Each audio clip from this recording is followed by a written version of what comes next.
Now we're going to begin the new shiur. What happens? I did a mitzvah, and then 2 minutes later I'm eating pizza.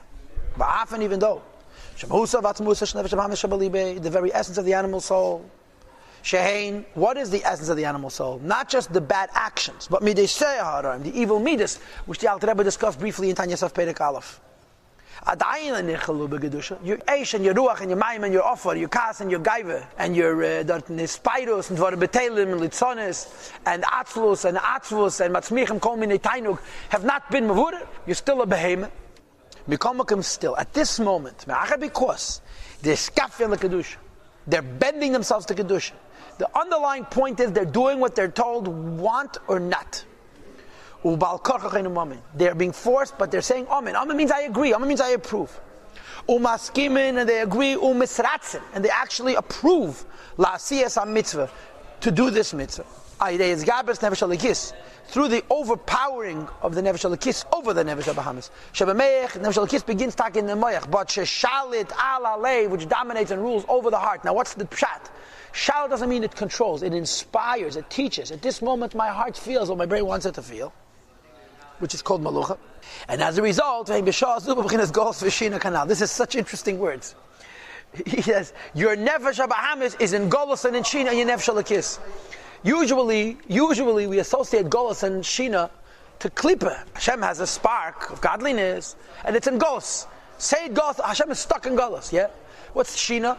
You have a spark of godliness, it's sleeping. Here he uses the word Golos and Shina, you have a behemoth. Your behemoth is a selfish, short-sighted, worried being. While it's doing a mitzvah, the behemoth is in Golos and Shina, never shall kiss. The behemoth, the selfishness and the worriedness and the short-sightedness is trapped in the overpowering koyach of moyach shal ta'alev of the nefesh alakis, and nebach, the nefesh abahamis, can't express its behemoth. For one moment, while you're doing the mitzvah, the behemoth is trapped in the body of an adam, as if you could call a behemoth being trapped in the body of an adam a golus. It's a birur. It's going up to a higher madrege. Al Rebbe calls it a golus. Claimish, the behemoth stuck nevach in the nefesh alakis. It can't manifest. It cannot reveal itself. And therefore, the nefesh abahamis is a partner in the mitzvah. And as a result, since at this moment the behemoth is in golus and shina, and balkorcha eina omen, and it's maskim and it's mitzatze, says the Rebbe, the bottom line is there's two types in a me'ach shal ta'alev. One is to force, which is called memshala, and the other is to teach, which is called melucha. And the Rebbe in the footnote in Perikut Beis says this is a chilik between b'shas tefillah and shlei b'shas tefillah. Shlei b'shas tefillah, it's memshala. B'shas tefillah, it's melucha. So since he uses the lashon misratim, that's why I was medayak that me'ach shal doesn't only mean to control, it means to inspire. Stays.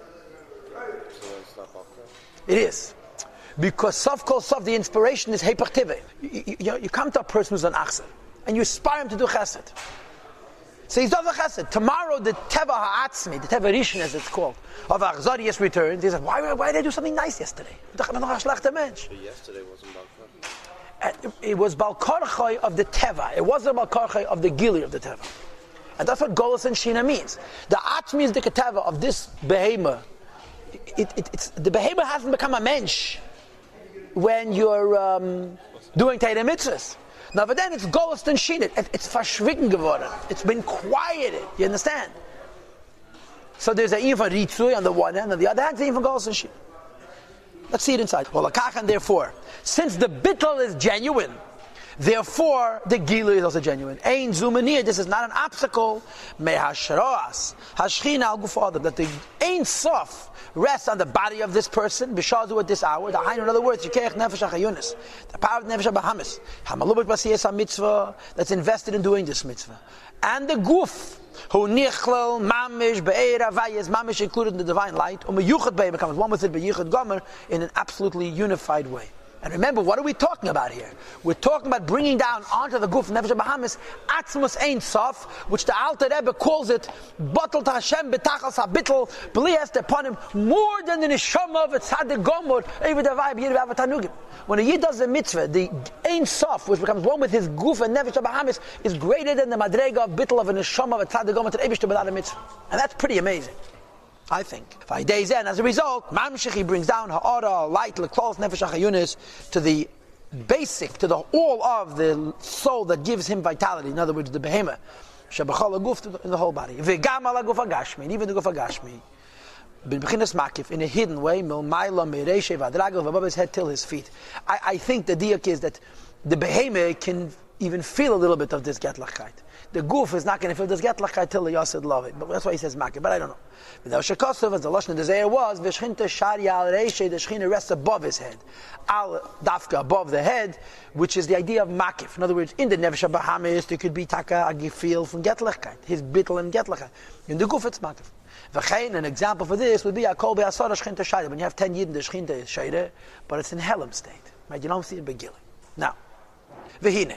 So what are we saying? That when a yid does a mitzvah, he's bittling his guf and nefesh b'habes. When yid learns teide, he's bittling only his neshama, his mayach. And as a result, the bittel is more broad, and therefore the hamshach as a shchina is more lamata, as you'll see in Tanya Perek Lamed Vav. So the Rebbe says, the next 5 lines, 6 lines are a parenthesis, don't get carried away over here. Hashem is everywhere, Hashem is everything. And therefore this whole business of saying that Getlachkeit is revealed only on a place of bittul is not so simple. Because it's only legabeinu. To us, the Eibishter is hidden. To us, the Eibishter is revealable. To the Eibishter, he's always everywhere. When we speak about bringing down the light of the Shechina, when we do a mitzvah and the bittul, as if until that point there was no Hashas HaShechina. Shehi bechinas Gili Ein Sof Baruch, which is a revelation of the Ein Sof. Says the Rebbe, Einei Nikra Shinu Chas V'Shalom Beis Baruch. It's not called a change in him, V'Leiribi, nor an addition, like the Alter Rebbe said in Tanya Perek Chaf Aleph.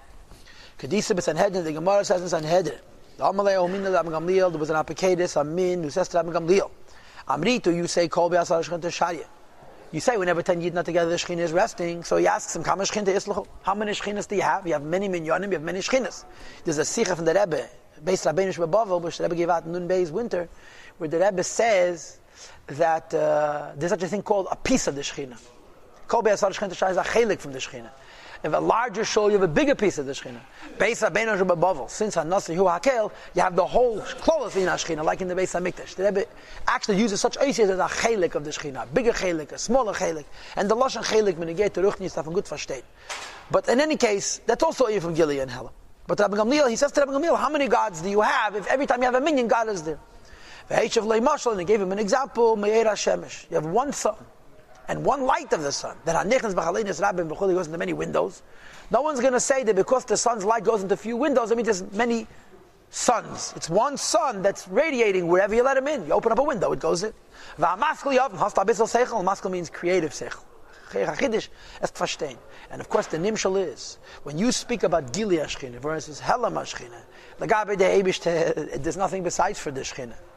But the Gabayas is Helam, especially in the Nefesh HaBahamis and even more so in the Guf.